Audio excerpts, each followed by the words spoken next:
Ever wondered how to make your own chocolate candy for Christmas? Well, there's no better time than the present to explore the joy of crafting homemade treats. It's a delightful endeavor that not only satiates your sweet tooth, but also lets you unleash your creativity. Let's start with the basics. You'll need some good quality chocolate, the star of our show. Next up, sugar to add that sweet symphony, and butter to give our candies a smooth, melt-in-your-mouth texture. Cream is another essential ingredient, lending a rich, decadent creaminess to our candies. And don't forget the optional flavorings or decorations. They'll add that extra charm and festivity to our creations. Think along the lines of peppermint extract, orange zest, crushed nuts, or even some festive sprinkles. So it's time to roll up your sleeves and gather your ingredients. We're about to embark on a sweet adventure. So gear up as we dive into the sweet world of making your own Christmas chocolate candy. Are you ready to start the chocolate journey? Here we go. Melting chocolate can seem like a daunting task, but with a little know-how, it's as easy as pie. There are two main methods to melt chocolate, using a double boiler or a microwave. Both methods have their own pros and cons, but the end goal is the same, to melt the chocolate without overheating it. Let's talk about the double boiler method first. It's a classic technique that involves using a pot filled with a bit of simmering water and a heat-proof bowl that fits snugly over the pot. The key here is to make sure that the bottom of the bowl doesn't touch the water.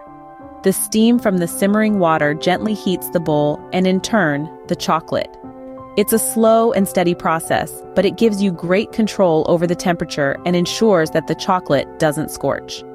Now, if you're short on time, the microwave method might be more up your alley. It's quicker, but you need to be careful not to overheat the chocolate. To melt chocolate in a microwave, you'll need to break it into small, even pieces and put them in a microwave-safe bowl. Then, you'll microwave the chocolate at 50% power in short bursts of about 20 seconds, stirring after each burst. This is crucial because the chocolate can retain its shape even when it's fully melted, so stirring helps distribute the heat evenly. Regardless of the method you choose, the most important thing to remember is not to overheat the chocolate. Overheated chocolate becomes grainy and loses its smooth, glossy finish. It's better to err on the side of caution and heat the chocolate slowly and gently. One last tip: keep your chocolate away from water. Even a tiny splash can cause the chocolate to seize up and become unusable. And voila, you've just melted your chocolate. Now let's move on to the next step. Now that we have our melted chocolate, it's time to prepare our candy filling. The beauty of making your own candy is the freedom to customize the filling to your taste. Today, we're going to create a classic creamy filling with a hint of holiday cheer. Our primary ingredients for this filling are sugar, butter, and cream. The combination of these three creates a smooth, rich texture that pairs perfectly with our delectable chocolate. Start by taking a medium-sized saucepan and place it over low heat. Add 2 cups of sugar, stirring continuously until it's completely dissolved. This process might take a little patience, but remember, good things come to those who wait. Next, add a cup of butter into the saucepan. The butter not only adds a luscious richness to our filling, but also helps to create that melt-in-your-mouth sensation we all love in a good piece of candy. Stir the mixture until the butter has fully melted and combined with the sugar. Now it's time to pour in a cup of cream. The cream brings a velvety softness to our filling, balancing the sweetness of the sugar and the richness of the butter. Stir gently until all the ingredients have blended together into a smooth, creamy mixture. Now, let's talk about flavorings. You can add anything from nuts to fruit to spices, depending on your preference. For a dash of holiday spirit, let's add a teaspoon of cinnamon and half a teaspoon of nutmeg. These spices bring a warmth and depth of flavor that make the candy taste like Christmas in a bite. Continue to stir the mixture over low heat for about 5 minutes, or until the spices are well incorporated. Once done, remove the saucepan from the heat. Your candy filling should now have a thick, glossy consistency. And there you have it. Your candy filling is ready to be shaped and chilled. The next step is shaping the candy, but we'll get to that in our next scene. Remember, the joy of candy making is in the process, not just the end result, so take your time and savor the experience. Now comes the fun part, shaping our candies. After all that mixing and stirring, it's time to let your creativity take the reins. You see, shaping the candy is more than just a step in the process. It's an opportunity to add your personal touch. to create something that's uniquely yours. Begin with a spoon or a candy mold, depending on the shape you're going for. If you're just starting out or if you want something simple and classic, forming the filling into small balls is a great option. Just scoop a bit of the mixture with your spoon and roll it in your hands until it forms a perfect little sphere. But if you're feeling a bit more adventurous and want your candies to stand out, candy molds are your best friend. They come in all sorts of shapes and sizes: stars, hearts, Christmas trees, you name it. Just press your filling into the mold, making sure it's nicely packed and even. Now, here's a crucial step that you might be tempted to skip: chilling.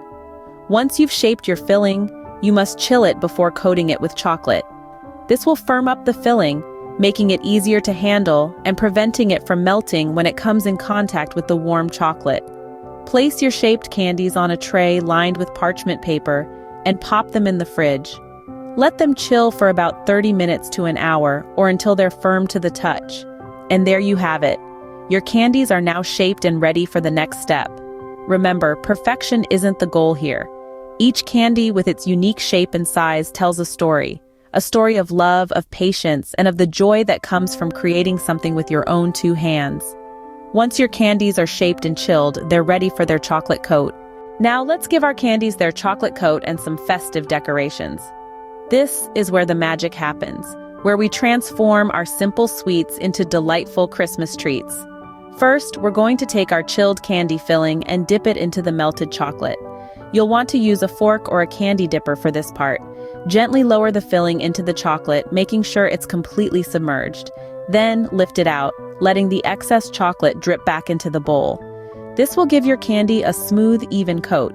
Now, before the chocolate sets, we're going to add some decorations. This is where you can really let your creativity shine. You could sprinkle some crushed nuts over the top for a bit of crunch, or maybe some colorful sprinkles to give it that festive Christmas look. If you're a fan of a little extra sweetness, a dusting of powdered sugar would be a lovely touch. Remember, there's no wrong way to decorate your candies. You could even mix and match, using different decorations for different pieces. The most important thing is to have fun and make something that you'll enjoy. Once your candies are all coated and decorated, you'll need to let them cool and harden. This could take a couple of hours at room temperature, or you could speed up the process by popping them in the fridge. Just be sure to keep them in a cool, dry place until you're ready to eat them. And there you have it. Your homemade Christmas chocolate candies are ready. Doesn't that look tasty? These little delights are not just a treat to the taste buds, but to the eyes as well. They're sure to bring a smile to anyone who receives them, and the joy of making them yourself is a gift in itself. So go ahead, give it a try. Make these candies your new Christmas tradition. Remember, the sweetest gifts are those made with love. And what's sweeter than chocolate? So that's how you make your own chocolate candy for Christmas. It's been quite a journey, hasn't it? From gathering the right ingredients to shaping those delightful sweets, we've covered it all. Just to jog your memory, we started by melting our chocolate to a smooth consistency. Patience was key here, right? We then moved on to preparing the candy filling, where we learned that the secret lies in the perfect balance of flavors. Next, we shaped our candies, remembering to chill them well to make sure they hold their shape. And of course, the final and perhaps the most exciting part was coating and decorating our candies. This was our chance to let our creativity shine, adding a personal touch to each piece. And now, you're ready to spread some sweet cheer this festive season. Remember, practice makes perfect. Enjoy the process and have a sweet Christmas.